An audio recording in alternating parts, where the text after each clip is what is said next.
మహాలక్ష్మి పథకం ద్వారా ఆర్టీసీ బస్సుల్లో ఉద్యోగ ఉపాధికి నెలకు 10,000 మిగులుతున్నాయి మా అక్కలకు బస్ కిరాయి పైసలు. ఏమక్క ఈ 2.5 ఏళ్లలో ఎవరైనా ఒక్క రూపాయి అడిగినరా మిమ్మల్ని? ప్రారంభించినాడే నేను చెప్పిన బస్సు బాజాబ్తా చేయి పెడితే ఆగాల్సిందే, అక్కలు అడిగిన దగ్గర దించాల్సిందే అని చెప్పిన. ఎవరైనా మిమ్మల్ని పైసలు అడిగితే బస్ టికెట్ జేబులో మీ సోదరుడి ఫోటో పెట్టుకొని మా తమ్ముడు పట్నం వాళ్ళు ఉంటారు తెచ్చుకోపోండి అని నా ఫోటో చూపించమని చెప్పిన. ఇవాళ మా అక్కలు చెప్పాలి 2.5 ఏళ్లలో 10,000 కోట్లు మీ బస్ కిరాయిల కోసం ఈరోజు ఆర్టీసీకి మనం చెల్లించడం. ఒకనాడు నష్టాలలో ఉన్న ఆర్టీసీ ఇవాళ లాభాలలోకి వచ్చింది. 50,000 మంది కార్మిక కుటుంబాలను మీ ప్రయాణం వల్ల ఈరోజు ఆదుకోవడం జరిగింది. పెట్రోల్ బంకులు ఇచ్చినాం, బస్సులలో ఉచిత ప్రయాణమే కాదు మహిళా సంఘాలకు ఇవాళ 1000 బస్సులు కొనిచ్చినాం. మీరు బస్సు యజమానులుగా ఇవాళ ఆడబిడ్డలు ఆర్టీసీకి బస్సులను పెట్టారు. అదాని అంబానీలు సోలార్ విద్యుత్ అంటారు, ఇవాళ 1000 మెగావాట్లు మా అక్కలకి ఇచ్చినాం. అదాని అంబానీలతో పోటీ పడుతున్నారు. ఇవాళ పెట్రోల్ బంకులు అంటే రిలయన్స్ అంటారు, కానీ మా అక్కలకు పెట్రోల్ బంకులు ఇచ్చినాం నడిపించుకునే విధంగా. అంతెందుకు hitech city, Microsoft, Infosys, Wipro, Cognizant లేకపోతే గూగుల్ లాంటి సంస్థలు హైటెక్ సిటీ చుట్టుముట్టుతో ఇవే కదా. ఇందిరా మహిళా శక్తి స్టాల్స్ 3.5 ఎకరాలలో 150 స్టాల్స్ 1000 కోట్ల భూమి ఆడబిడ్డలకిచ్చి ఐటీ కంపెనీలతో పోటీ పడే విధంగా అమెజాన్ వెబ్సైట్లో మా ఆడబిడ్డలు తయారు చేసే ఉత్పత్తి వస్తువులను ఈరోజు ఆన్లైన్లో అమ్మే ఆత్మగౌరవం మా ఆడబిడ్డలకు వచ్చింది. నేను ఆనాడే చెప్పిన 1 కోటి మంది మహిళల్ని కోటీశ్వరులను చేసే వరకు నిద్రపోయేదే లేదు. ఆడబిడ్డ అంటే కోటీశ్వరాలు కావాలి, కుటుంబ సభ్యులను కాపాడుకోవాలి అని ఈరోజు ప్రణాళికలు సిద్ధం చేసినాం. 2034కు $1 ట్రిలియన్ ఎకానమీకి తెలంగాణ రాష్ట్రాన్ని తీసుకెళ్ళాలి.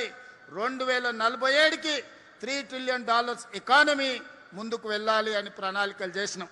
అక్కడికి వెళ్ళాలంటే మా ఆడబిడ్డలు 1 కోటి మంది కోటీశ్వరులు కావాలి. ఇవాళ ఆడబిడ్డలకు అండగా నిలబడే ప్రభుత్వం ఇది, ఆడబిడ్డల ఆశీర్వాదంతో ఏర్పడ్డ ప్రభుత్వం ఇది. అందుకే ఈ ప్రభుత్వంలో మొదటి ప్రాధాన్యత ఆడబిడ్డలకు ఉంటుంది, రెండో ప్రాధాన్యత మా నిరుద్యోగ యువకులకు ఉంటుంది.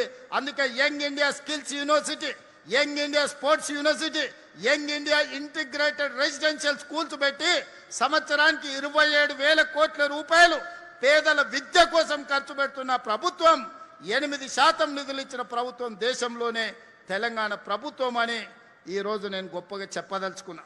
అందుకే ఈనాడు కిషన్ రెడ్డి గారికి, చంద్రశేఖరరావు గారికి నా విజ్ఞప్తి ఒక్కటే, చేతనైతే సహకరించండి, మీ అనుభవంతో సూచన చేయండి.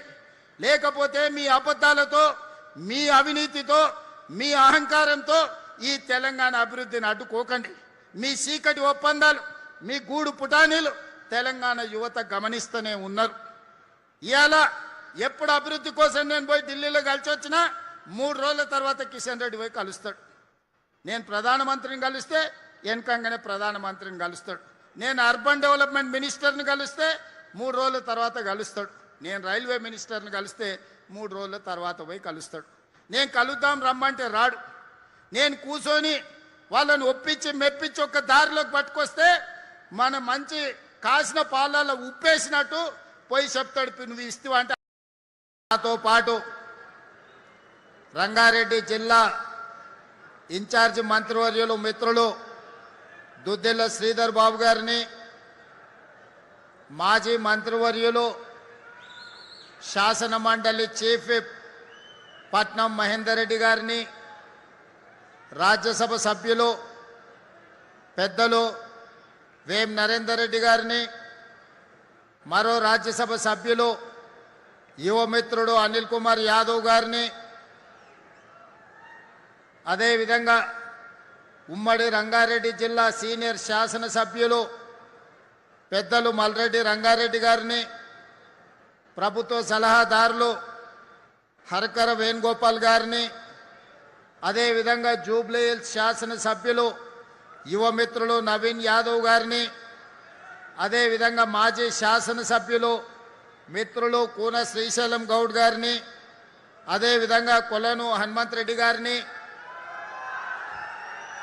ముఖ్యంగా కార్పొరేటర్గా భార్యాభర్తలు ఇద్దరు నిత్యం మీకు అందుబాటులో ఉండి సేవలు అందించిన మిత్రులు జగదీష్ గౌడ్ గారిని, అదేవిధంగా కార్పొరేషన్ చైర్పర్సన్ బండి రమేష్ గారిని, అదేవిధంగా మేడ్చల్ నియోజకవర్గ నాయకులు వజ్రేష్ యాదవ్ గారిని, అదేవిధంగా రంగారెడ్డి జిల్లా అధ్యక్షులు చల్లా నరసింహారెడ్డి గారిని, మరో కార్పొరేషన్ చైర్పర్సన్ రఘునాథ్ యాదవ్ గారిని, అదేవిధంగా జర్రిపేట జైపాల్ కార్పొరేషన్ సభ్యులు, వేదిక మీద ఉన్న ప్రజాప్రతినిధులందరూ, ప్రభుత్వ ఉన్నతాధికారులు, ముఖ్యంగా మున్సిపల్ కార్పొరేషన్, రెవెన్యూ శాఖ, పంచాయతీరాజ్ శాఖకు సంబంధించిన అధికారులు, ప్రాణ సమానులైన సైబరాబాద్ నగరపాలక ప్రాంతం నుంచి వచ్చేసిన వేలాది మంది మా ఆడబిడ్డలకు, మా సోదరులందరికీ మనస్ఫూర్తిగా ధన్యవాదాలు, అభినందనలు తెలియజేస్తున్నా. సంతోషం. నిన్ననే మల్కాజ్గిరి నగరపాలక సంస్థ సమావేశంలో మా అధికారులకు సూచన చేసిన, నేను ఎక్కడ సమావేశం ఏర్పాటు చేసినా, ఏ అభివృద్ధి కార్యక్రమంలో పాల్గొన్నా, నేను మాట్లాడే వేదికకు కుడివైపున మా ఆడబిడ్డలందరూ నాకు కనిపించాలని నిన్న ఆదేశాలు ఇచ్చిన, ఈరోజు వేలాది మంది మా ఆడబిడ్డలు కుడివైపున ఉన్నారు, సంతోషంగా చేయి ఊపుతున్నారు. మేమందరం వచ్చినామన్నా నీకు అండగా నిలబడతాం, ఇక నువ్వు ధైర్యంగా ఉండు, ప్రభుత్వాన్ని నడుపు అని. అందుకే మిత్రులారా, ఇవాళ మీ సమక్షంలో ఒక్క విషయం నేను మీతో పంచుకోదలుచుకున్నా. ఈనాడు దేశంలో 140 కోట్ల జనాభా, 29 రాష్ట్రాలు, కేంద్ర పాలిత ప్రాంతాలు ఉన్న ఈ దేశంలో 6 పెద్ద నగరాలు ఉన్నాయి. ఢిల్లీ, ముంబై, బెంగళూరు, కలకత్తా, చెన్నై, హైదరాబాద్. ఈ 4 మహానగరాలే భారతదేశం యొక్క ఆర్థిక వ్యవస్థను ఈరోజు నడిపిస్తున్నాయి. ఢిల్లీలో భారత ప్రధానమంత్రి నుంచి మొదలు పెడితే సుప్రీంకోర్టు చీఫ్ జస్టిస్, రాష్ట్రపతి వరకు ప్రముఖులందరూ ఢిల్లీ నగరంలోనే ఉంటారు. కానీ ఈనాడు ఢిల్లీ నగర పరిస్థితి ఏందో మీరు ఒక్కసారి ఆలోచన చేయండి.